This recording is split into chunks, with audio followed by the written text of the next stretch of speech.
Today, I will share my science fair experiences with you, and I will tell you about how we can evolve science fairs for the future.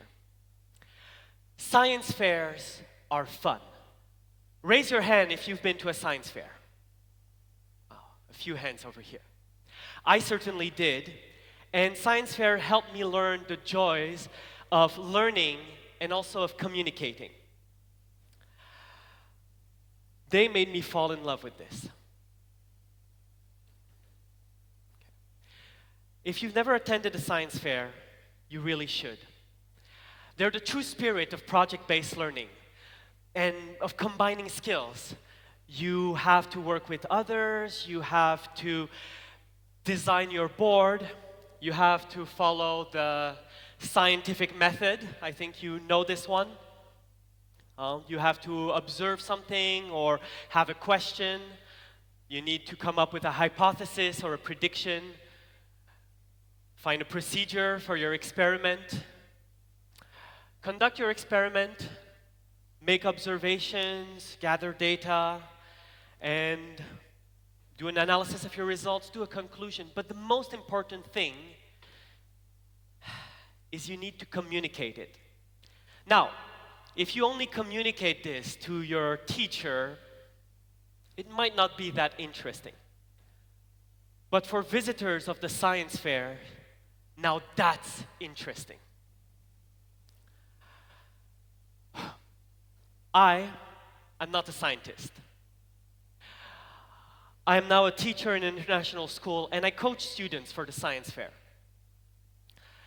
And last month, I was really worried. I work in a school called Merkiston, founded by a scientist called Lord Napier. And we have a campus in Shanghai that started in the midst of the pandemic. It was still a very small school. So I worked in a very small campus of this school, and we only had 2 teams for the science fair. I can't organize a science fair for only 2 teams. So I fortunately called the other campus, and they are the bigger campus. So they were able to accept my teams to go and participate with them. First worry is over. Except I have a second worry. My 2 teams, will they be able to compete with the teams from the bigger campus? One of the teams I coached, they had made balloon-powered cars. They made 5 models, and only 2 of them moved. But they still bravely decided to present what they've done at the science fair. Okay, well, let's see what happens. It's time for the award ceremony. 3rd prize, 2nd prize, 1st prize. They all go to teams from the other school. Well, that's life, I guess. You can't win everything, so let's go, right? Wait! A team of scientists from Shenzhen Bay Lab say they want to give a special commendation to one of the teams. And somehow, they decided to give it to this one team of students that had made these failed balloon-powered cars. I was surprised, they were surprised. What just happened? Well, I think that the scientists were very happy that the students never gave up. They kept on trying. And me as a teacher, I hope that this experience can have a ripple effect on the students' lives. I hope that being recognized, being seen, this will change their lives and they will continue working on science and working on making new experiments and trying new things again and again. So, science fair is over. right? Or is it? As we were leaving, we were wondering what to do with these trifold boards. And the school administrator said, leave them here. We'll keep them. We'll keep them. We'll keep them. Yeah, sure, keep them. But to show whom? So this started creating ripples in my head, and I started thinking, what would be the next evolution for science fair? So here's what I hope we can make happen in the future. The how we can change science fairs, and the why we should do it. First off, the how. From when I was young in the 1990s all the way to now, we've been doing science fair pretty much the same way. I have a problem with the trifold boards. The evolution I hope to see is this. We still take pictures of the experiments we do, except instead of printing slides or showing pictures on a board or even a video on an iPad, we upload all of this in a VR world, virtual reality world. So instead of teaching children who are already over 10 years old to draw or to cut or to use physical paper and cardboard, we give them a skill that could become a norm for the future. The ability to use VR to enhance their communicating of their experiment. The other steps are still the same.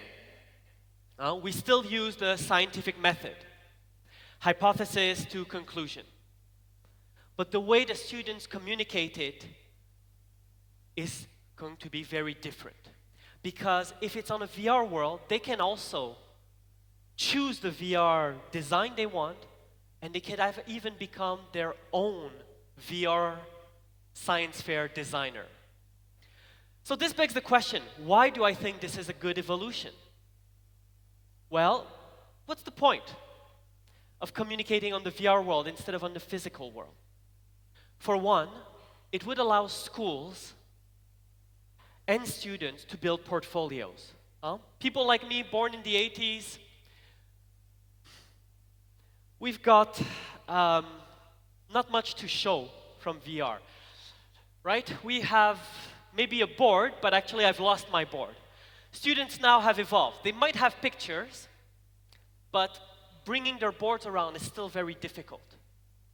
So if we were able to keep those experiments on a VR world, it would be a much more powerful record of the students' progress, as well as a show of their accomplishment. And that's evolution. Okay?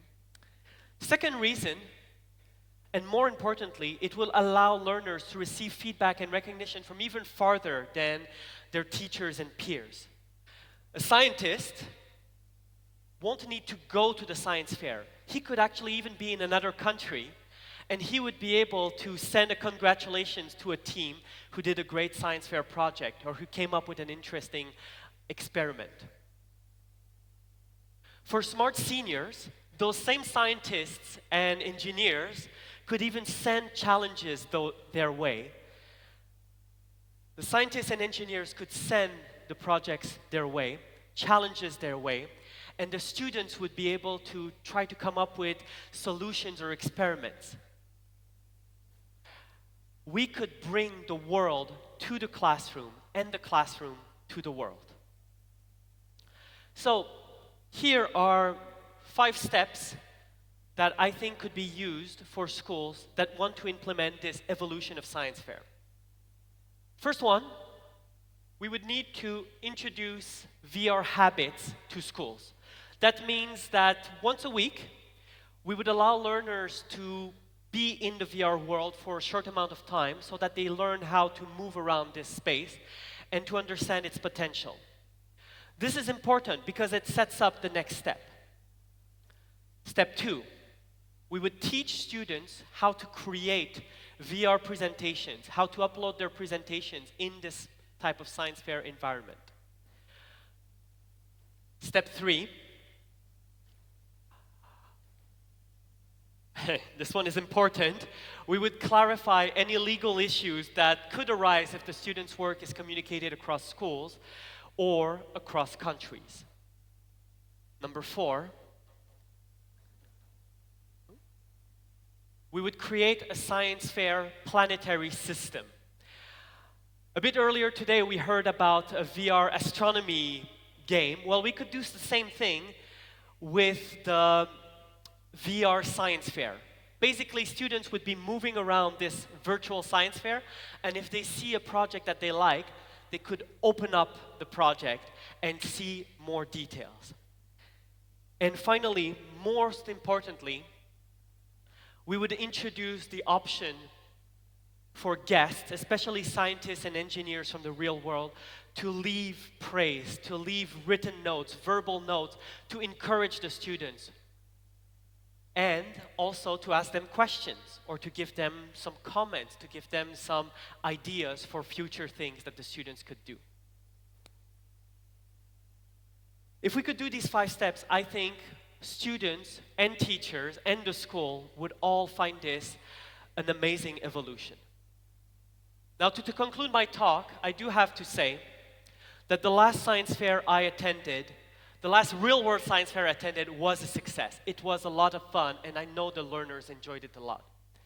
But I think it was even more successful because the way we finished it rippled its way into my head, especially the creative sections of my head.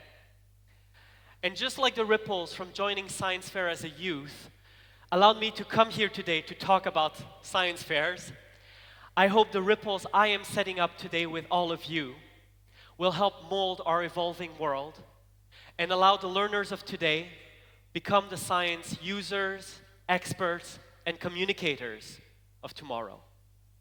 Thank you.